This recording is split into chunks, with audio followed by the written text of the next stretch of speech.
What's up, friends of the good mood? This is Manni and welcome to a new video right here that you also requested after you've seen the Chimera on the Fury. You wanted the absolute super troll, the Spectre with 4 Hydras and 3 times thermonuclear reactor at level 12 max. Full damage output, as much as you can have on this bad boy. And that's playing on Team Deathmatch. That's right, guys, you haven't seen me play Team Deathmatch in a little while. And yeah, we're doing this here because obviously this is the perfect condition for the HYDRA SPECTRE.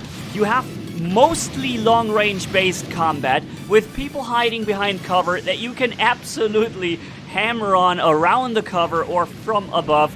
And of course, if you also encounter an enemy Orkan Spectre, you have to play tricky and careful, which I do right here.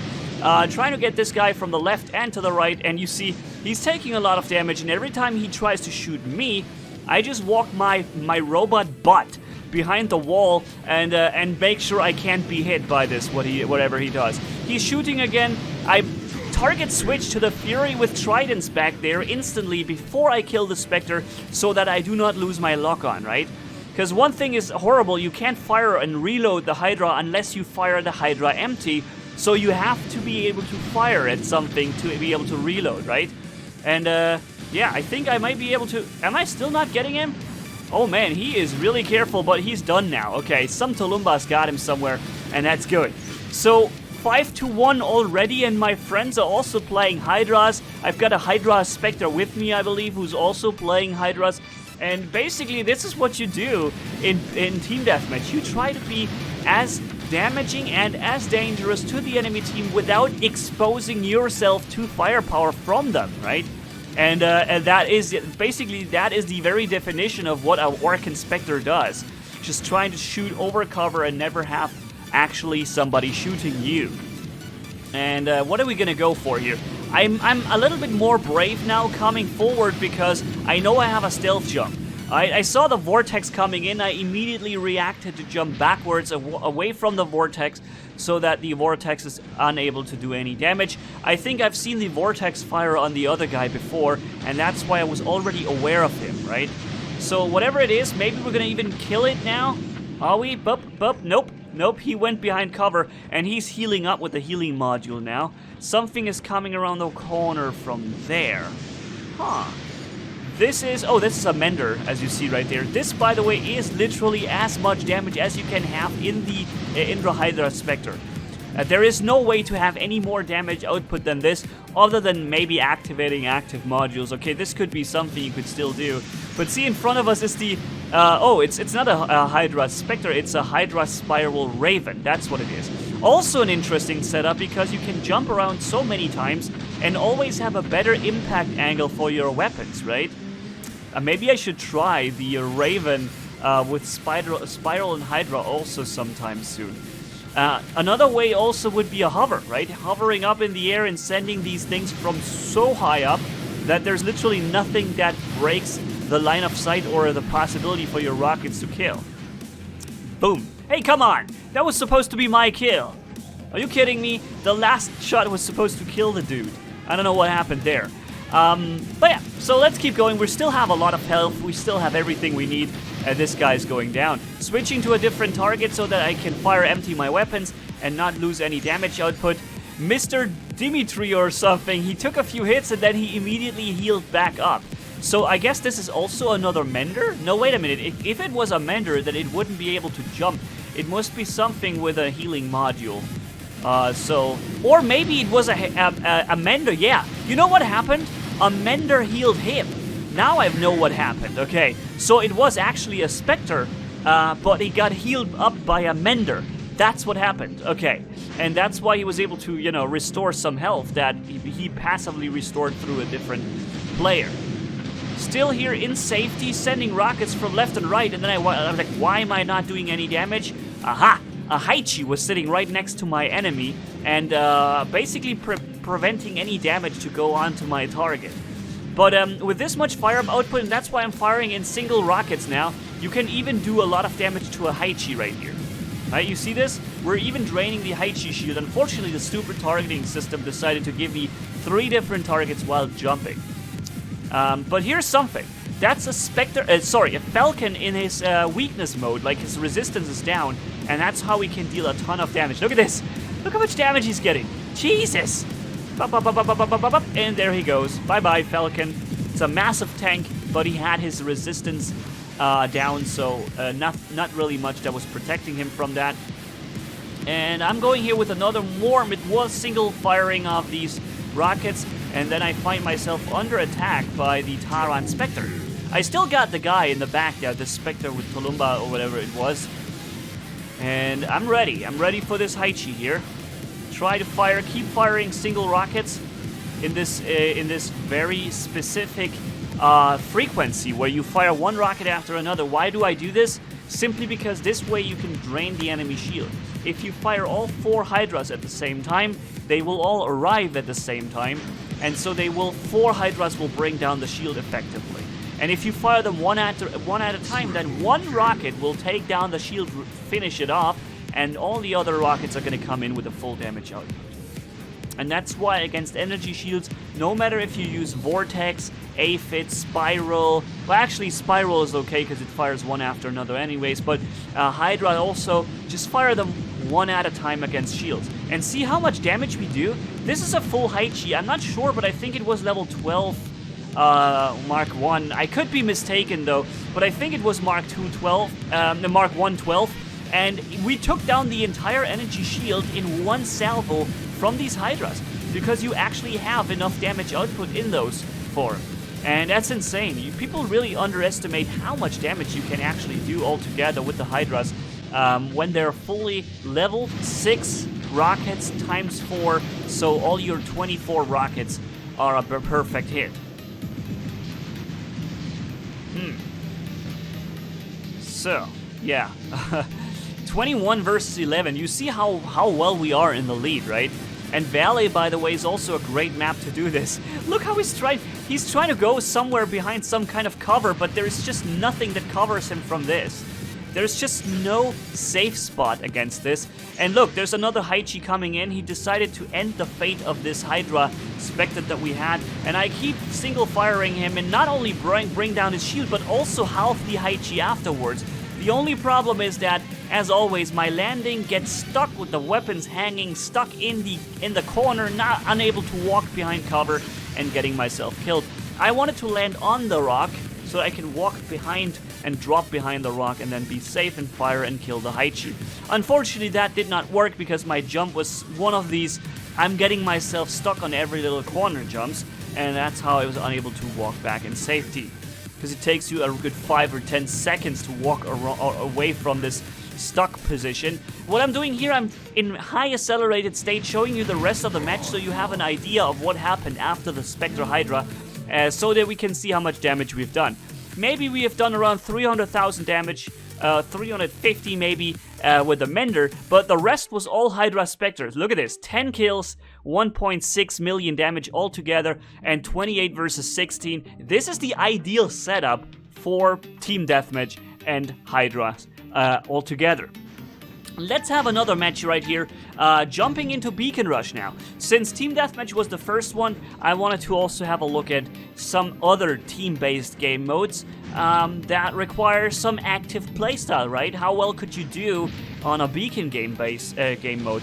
I'm focusing the Spectre because I know this guy has nowhere to go. Sorry, the Strider. I'm focusing the Strider because there's nothing he can go for to not get hit by these rockets, and we've almost killed the entire Strider already with the first salvo of these Hydras.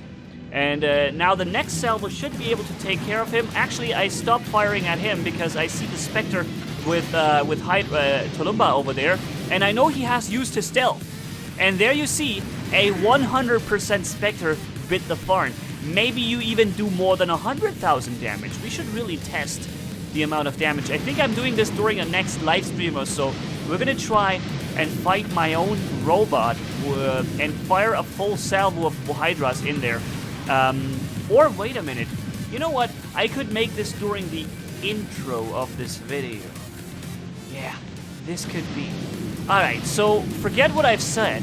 You already know what I don't know, because I already show you here in the intro of this video, I've shown you the whole damage boost, the altogether damage output that the Hydra can do. I have made a decision now, so that's what I'm going to do. Unfortunately, I don't know yet, because I'm about to find out. But you already know because you've seen it in the intro. That's weird. Alright, so let's keep going right here. Obviously on Carrier is, Dreadnought, it's pretty cool to sit up here on the roof and just send these Hydras along and fire at every enemy coming from all different sides. And just make sure they never get anywhere and have some pressure on them, right? I'm firing empty all my Hydras even though I know it was a waste, but I wanted to reload. That's why I need to fire empty everything I've got very fast. Let's see what's coming down there. Okay, we have a jumping Inquisitor, right? He just used his stealth jump, and we have a Leo. The Leo was a very slow target, and it will have a lot of damage output that we can do on it. And we've drained around 50% of that Leo with these Hydras already. And this Inquisitor is my next target because we know that for a good amount of 8 or 9 additional seconds, he will not have any additional stealth. So we can unload our entire Hydra salvo on him, and then he's going to stealth jump. See? Perfect. I knew exactly that this was going to happen. And we've timed it so that once he comes out of stealth, I could finish him off. Or alternatively, I go for the Leo again and hammer on him a little while. And he's going to probably counter-heal the damage once more. He did before. Yep, he's already activated the healing module. So that the next salvo... I'm not sure if I can finish him off with the next salvo completely. Because of his counter-healing. Let's see. Boom. Boom. Boom. Oh, man. This is so insane. And boosh, there he goes. He activated healing twice, and it was a very tanky robot, and still, 3 full salvos of this mat setup here, this trolling robot, were enough to kill him. Unfortunately, this, of course, was a stealth robot, and we were unable to finish him off in time. That sucked. I wanted to kill him and get him, you know, have him unable to stealth jump before my rockets come in. But that was not the case. You see over there in the distance a Natasha with Zenith and Noricums. Also quite a little popular setup. But what I'm going to do now is to just send all these rockets at this guy. And you know how you can counter Zenith and Noricums? By walking away or towards the enemy. You see right here now, all his rockets aren't going to reach me. The only thing that reaches me is his built-in Arbalest that he's got. And as long as I just walk backwards, the Noricum and the Zeniths cannot hit me. There's just no way. And that's why I don't like the Noricums or the Zenith, is because it's so easy to make them completely worthless. Because as long as you walk towards or away from it, all rockets cannot hit you. No way. And you cannot compensate for movement direction changes towards or away from you. You can only compensate for changes to the left or to the right. And that's really what I hate about it. Maybe the weapon should be auto-aiming these types of distances, right? That when somebody walks away from you, the weapon automatically pre-targets the movement or pre-aims the movement this way. And then you could still need to side to the left and right. You need to do it yourself. Look at this maneuver here. Boom, 1 rocket in that Mercury, and I know he's going to be dead. And then jumping backwards to keep firing into the rest of that Mender. And he's healing now. We weren't able to kill him, but we got the last stand activated on the Mercury, and then we killed the Mercury also with the Hydras. Nice. And this is what you do with the HYDRA SPECTRE now, ladies and gentlemen. You fire at Tridents with on the Fury. We have a Trident Fury on the other side, and you see the rockets, right? Every time I show myself somewhere, he tries to anticipate and tries to send rockets along. He's trying to splash me around the corner with his Trident launcher. But I'm always baiting his Trident rockets, and I'm always hitting him with my Hydras here. And what is he going to do? There's nowhere where he can go, and there's no way for him to hit me. See that? There's just nothing he can do. I'm completely able to counter that full Trident Fury perfectly right there with these Hydras. And I think even though the last 2 or 3 hot rockets may not actually hit, yeah, he found a little bit of cover, otherwise he would have already been destroyed. But it's okay, because he's not going to be able to deal any real damage to us. A little hit here and there maybe, but not really enough to kill us. So, firing all the other rockets from this angle, and still, I can't finish him. Damn it! I'm getting attacked by somebody else now, but clearly, if you take a look at these you know, team thing up there, we win very easily here. And it wasn't my fault, because I only killed enemies and suppressed them. And that's what you do, you suppress enemies. You don't really go and capture beacons with a HYDRA Spectre. You're more the suppressor from a distance, right? The guy who makes sure the enemy is not going to have any motivation to go forward, but rather hides behind the wall to not get hit by the HYDRA. That's what I mean with suppression. So, got this guy locked down, and what I'm showing you this right here again so that you see how much we have done after the Spectre, so that you have a good idea of how much we have done altogether. I'm really interested to see how much damage the Spectre with HYDRAs can do fully maxed in one salvo. I'm going to see this now in the intro.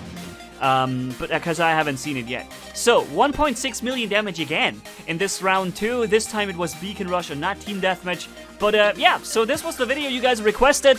The HYDRA Spectre fully maxed damage. Thank you guys so much for watching. If you enjoyed this video, leave a like and comment down below. And if you haven't already, hit subscribe as brutal as a man can hit for more. Thanks for bearing with me. You guys are awesome as always. Manni-Gaming signing off. Bye-bye.